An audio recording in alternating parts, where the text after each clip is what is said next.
So when I tell you I'm a chief's blood of a Shawnee Nation from Iroquois that looks like Iraqi, and I also have a whole bunch of other different roots down to Cuban and Colombia and all those other different roots, I'm not saying that all of us are good. I'm telling you right off the bat, there's good and there's bad within us, just like within a Christianity group. Okay? We have to be able to recognize that. Doesn't matter. If you're birthing babies, 1% of those babies are going to turn out to be an enemy. Then the 98% is going to follow that enemy just out of fear. And then that 1% is going to put fear into them by doing that. And you guys got to stop learning how to be fearful. You got to start learning by that opposing 1%. That opposing 1%. I don't want 100% employment in my nation. I want less than 1% employment in my nation with a 100% success rate. So how do I do that? I drop the lower cost of living. Say I'm only paying you a penny a fucking month, right? But in $100 bills, that gives you $100 bills, right? And your whole rent and everything like that you got to pay, all your bills and your food and everything like that is just a $100 bill, but that's only 1/100th of a penny. You no longer need the metal, so we could use the paper in a better dynamic. Because my explanation to that is, this is like a roll of a piece of a paper. I could probably fit 8 bills on that, whether it's a 1, a 5, a 10, a 20, a 50, or a $100 bill. If I make this all out of ones, that's going to make 8 ones. So I spent 1 penny to make $8. Or I could spend 1 penny to make $800. Therefore, in ideology and real mathematical terms, the $100 bill is worth less. Because per penny, it's less.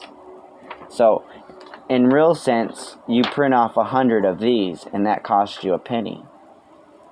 Now the dollar bill, when you get that ends up giving you a better exchange rate, because only 1% of people really want to buy gold.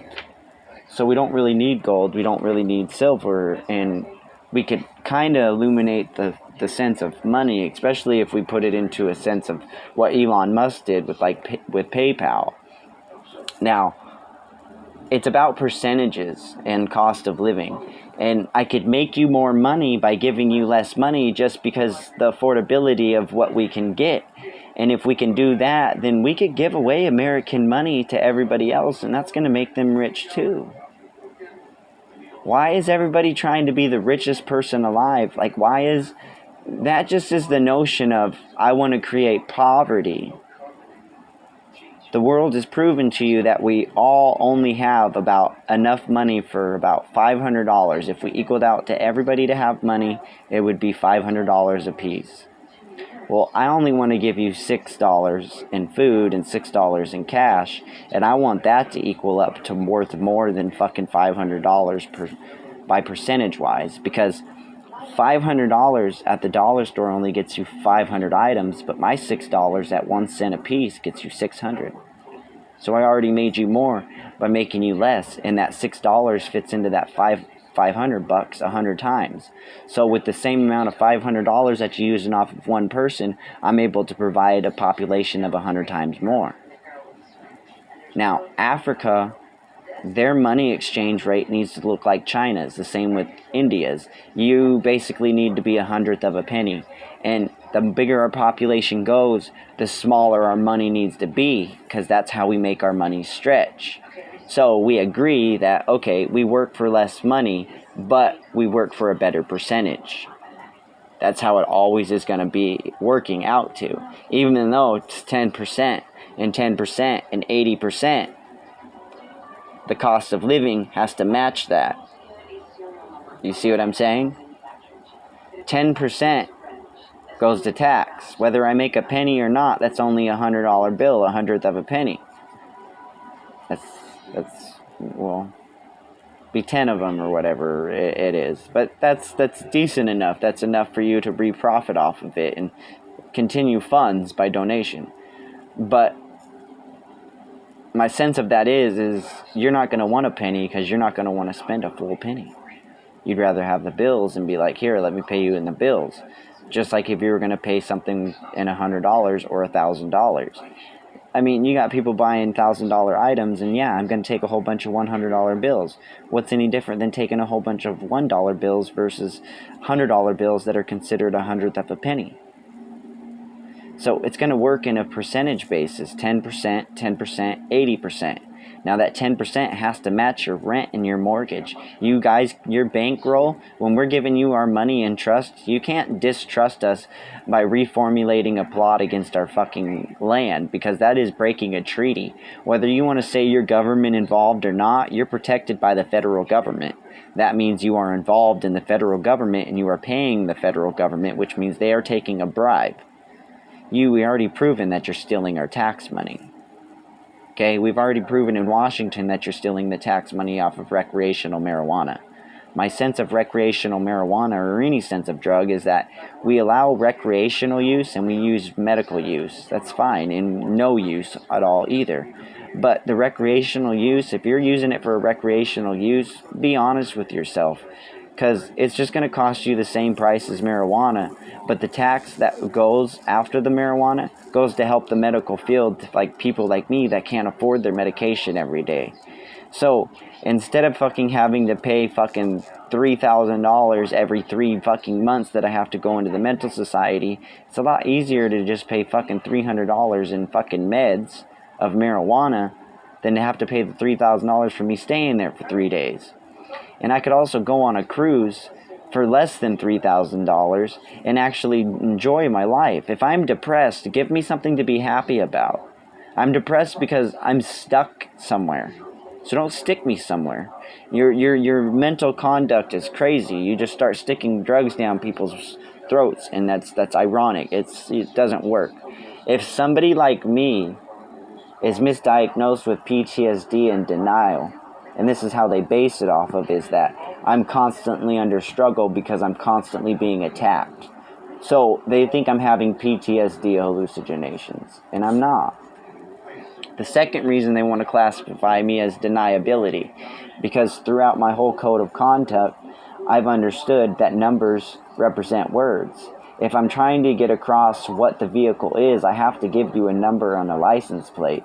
If I'm trying to get a message across through as a cop, like there's a 211 or 104, I understand, or 187 or 999, I need to know those to react, just like 936. Now, in each state, it differs. Now, I was considered crazy and in denial because I told them that numbers don't make me in denial because they represent words. I said, does any of your fathers ever say you better do what I do by the time I count to 3? 1, 2. That means something. I'm communicating with you.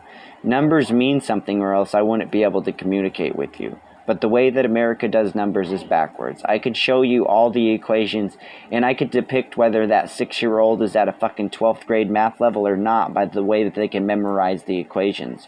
Once they memorize the equations, and then they could identify what the equation is, and they could say, well, this is algebraic equation, this right here is addition, this is subtraction, this is that, and it all works off of PEMDAS, then you really only have to teach the same math over and over and over again, and eventually by the time they reach the high school level that you want to teach them at, they've grasped that concept like nothing. But geometry is never going to work in a sense. When geometry is used as a 3D project, and you use it on something that's a flat piece of paper, that doesn't work. That's like saying the world is flat, but it's 3-dimensional. Well, that's not what we're saying when we say you could fall off the earth. That's not what we mean. The earth went flat and he fell off the earth. Something fell. I don't know what else to explain to you. But for geometry to work in a sense of paper and equation dynamics like that, it doesn't really truly apply. Because you have to have a different ruler. And you're not using those rulers. You're not using those instruments to depict whether that geometry is actually correct. Or that's why the equations and the shapes don't add up, because you're trying to put a 3-dimensional object on a 2-dimensional object, which is possible if you're skilled at art. But geometry isn't art. Okay? The only reason geometry has been proven to be able to work is because, like I told you, in a sense of the pool table. The pool table is flat with edges on it. Just kind of like the world. Like, it's not really flat, but it is flat.